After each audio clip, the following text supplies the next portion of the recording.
Good morning, good afternoon, good evening mga kababayan. Welcome po to Usapang Bayan. Ngayon po ay pag-uusapan natin itong sa ABS-CBN News. Okta founder explains downward trend in Marcos Jr.'s trust approval ratings. Panoorin natin to. Sa linya na po natin, Prof. Ranjit, magandang evening. Si Johnson po ito sa Teleradyo at Radyo sa Istrenta. Kumusta po kayo? Yes, Johnson. Good evening sa iyo at lahat mo na nanonood at nakikinig sa show niyo. Opo, siguro, Professor Ranjit, yun ho bang survey ay non-commission survey? Yes po. Lahat po ng aming trust and approval surveys and probes, lahat po yan non-commission. Binibigay namin sa publiko for free. Opo, so bali ito pong April 2 to 5 survey ay ano hong specific na tanong sa mga respondents? Well, tinanong namin siyempre kung ano yung tiwala nila, yung trust nila, no? Kung gaano kataas yung trust nila.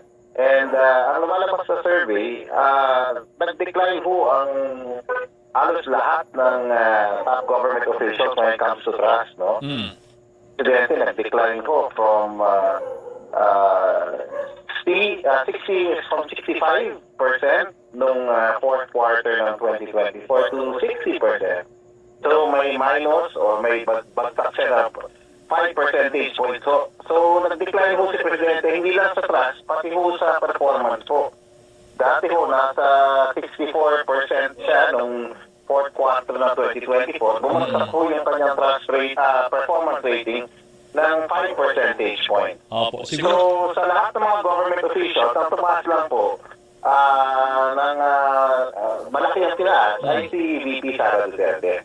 So yun ho ang unang picture ho, yun ang unang image ho ng survey namin.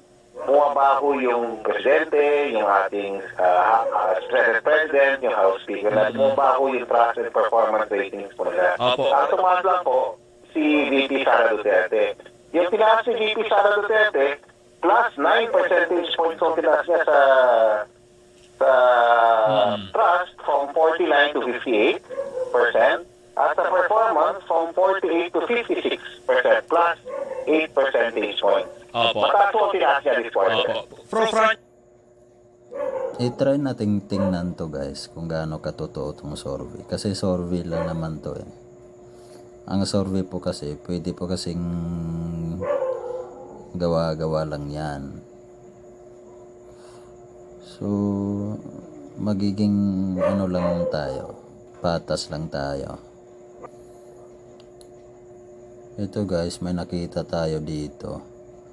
Pinakabagong resulta ng mga survey ukol sa tiwala at pag-aproba ng publiko kina Pangulong Ferdinand Bongbong Marcos Jr. at pangalawang Pangulo Sara Duterte.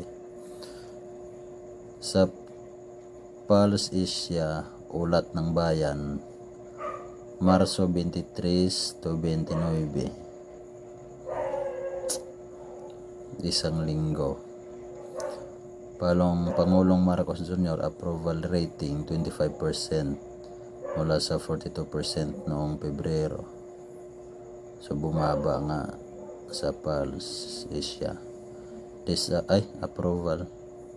Disapproval rating 53%, tumaas mula 32%. Trust rating 25%, bumaba mula sa 42%. Disapproval sa tiwala 54%. President Ferdinand Bongbong Marcos Jr. trust and performance ratings declined significantly in March, in contrast to that of Vice President Sara Duterte, which saw an improvement.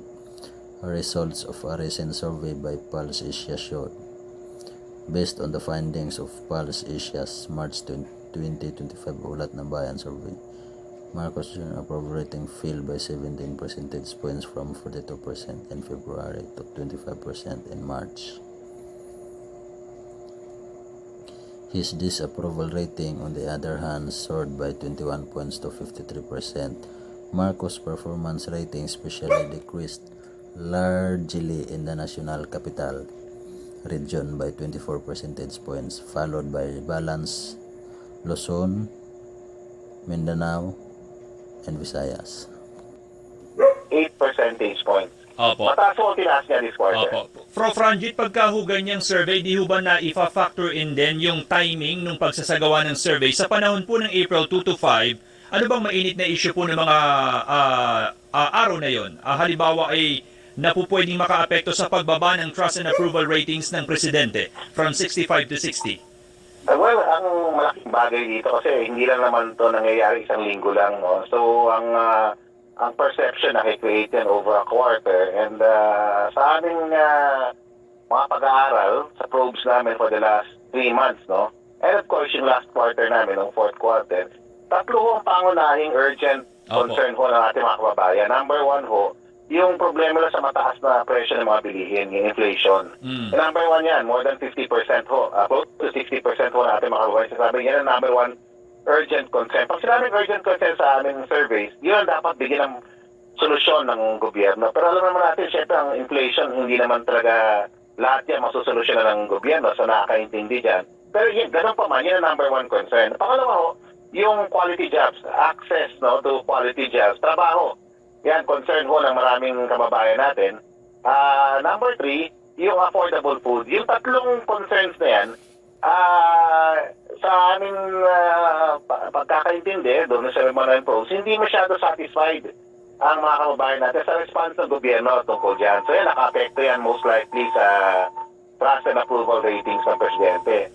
Dagdagan mo pa na nung fourth quarter ng 2024, tumaas po yung self-rated poverty natin at saka self-rated hunger ho nung fourth quarter ng 2024. So, yan lahat klaro sa atin na yung mga yan naka-apekto talaga sa bahagyang pagbaba no, ng trust and performance rating ng Presidente. Opo. Prof. Last Ranjit. point, Johnson, importante. Ito, importanteng point to, Johnson. Bagamat may decline ho ang Presidente, nanatiling majority pa rin yung trust and approval ratings niya. It's above 50%, so majority trust and approval ratings. Nanatiling majority of the Filipinos continue to trust and approve of the President's performance. Dahil- Sila ang difference namin sa ibang survey. Opo, na nasa 60%. Nabanggit mo kanina yung tatlong mga issues, halimbawa yung inflation, tsaka yung dekalidad na trabaho. Nung ginawa yung survey ng April 2 to 5, sabi mo, di ba, hindi naman yung araw din na yun ang mga issues na tinitingnan ng mga respondents. Prior to April 2 and 5, di ho ba nagkaroon ng pag-aresto kay former President Duterte? Sa tingin po ninyo, yun ba yung naging malaking factor? yan. Pero mas malaking factor po yan sa pang-explain ng pagtaas ni VP Sara. Oo. Kasi tatandaan natin si VP Sara, wala nang portfolio yan. Wala na rin ginagawa yan na actual na mga programs, no? Except siguro sa programs ng Vice President's Office. So, yung performance rating niya ho, almost double digit po yung tinaas.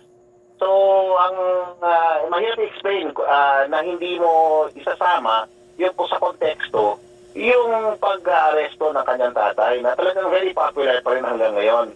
So, nakadagdag siguro rin yan, although hindi klaro yung explanation na to, Opo.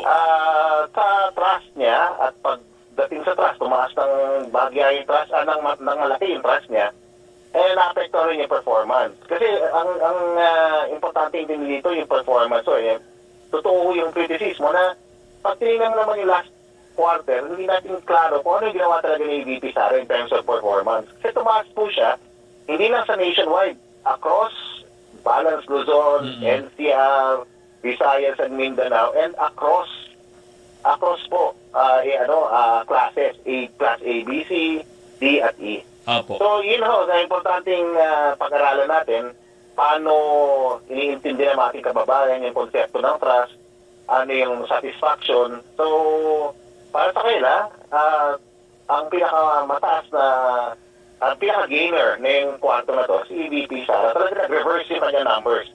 Tandaan natin, bumagsak yung numbers niya ng fourth quarter. Ngayon, nag-reverse na ho, about 50%, and hindi na downward yung trend niya. Kay Presidente, tuloy-tuloy yung downward trend. Yun nga lang, ang kailangan emphasize, majority pa rin ng mga kababayan natin. Mataas pa rin. Nagtitiwala pa rin sa Presidente natin. And yun siguro ang in-emphasize ng Malacanang, ng ibang mga grupo. Pero kailangan natin tandaan, nag-decline ang trust and performance. Kailangan pag-aralan ng Malacanang itong mga datos na to at mag-adjust ko. Kasi ang bayan ho, nagsasalita sila through the survey. Opo. Hindi sila satisfied in some area. So, kailangan talaga mataas ang dissatisfaction dito sa NTR, for example. Malacanang has to really focus on implementing its good governance, its national development programs, if they hope to reverse the downward trend as far as their trust and approval rating. Prof. Ranjit, siguro baka tatanungin ng ordinaryong nanonood at nakikinig po sa atin ngayon, ano naman kung bumababa ang trust and approval rating ng mga leader ng bansa, ng Pangulo, at tumaas yung kay VP Sara, ano naman sa amin yun? No, tama. Magandang tanong. Ano ba ang corruption sa pagtaas ng presyo ng itlog, di ba? At saka sa paghihirap ng buhay ko. Pero ang trust and approval ratings are a way for two-way yan eh. Sa atin, we hold our government and our leaders accountable. Nilalabas natin yan through the survey, through our own perceptions sa survey. And government adjust, you won't believe it. Talagang nagtatry yan mag-adjust. Number two, yung gobyerno gusto rin malaman kung nag-work yung mga programa niya. Kaya yung survey report, ginagamit talaga ng gobyerno yan to understand kung ano yung sentimento ng tao on a range of issues.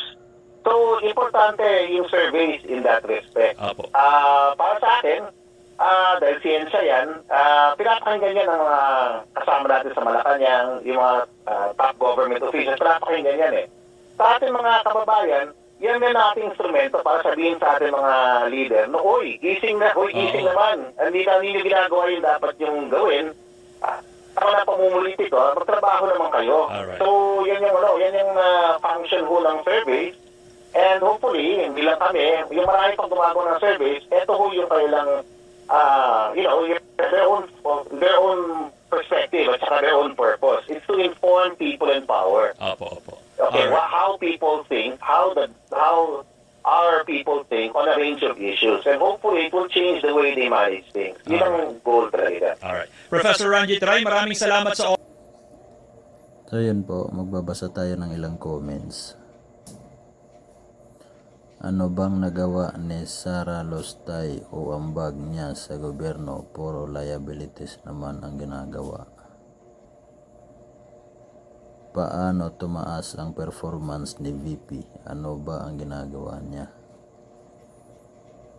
May replies. Gusto siya ng tao. Obvious ba? Huwag magbulag-bulagan. Ano bang ahensya hawak ni VP Sara? Diba wala naman. Pinag-resign siya ng HOR sa at hindi naman siya binigyan ni BBM ng hahawakan ng ahensya para trabahuin, so don't expect too much.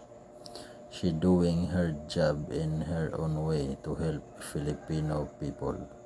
Abogado yan at naging mayor yan ng Davao, so she doing great on her own. Unlike BBM, no degree, no diploma. Ilan taon senador na wala ginagawa, kaya duda talaga ako kung alam niya trabaho as president. Malinaw na si Martin Romualdez ang gumagalaw sa likod ni BBM.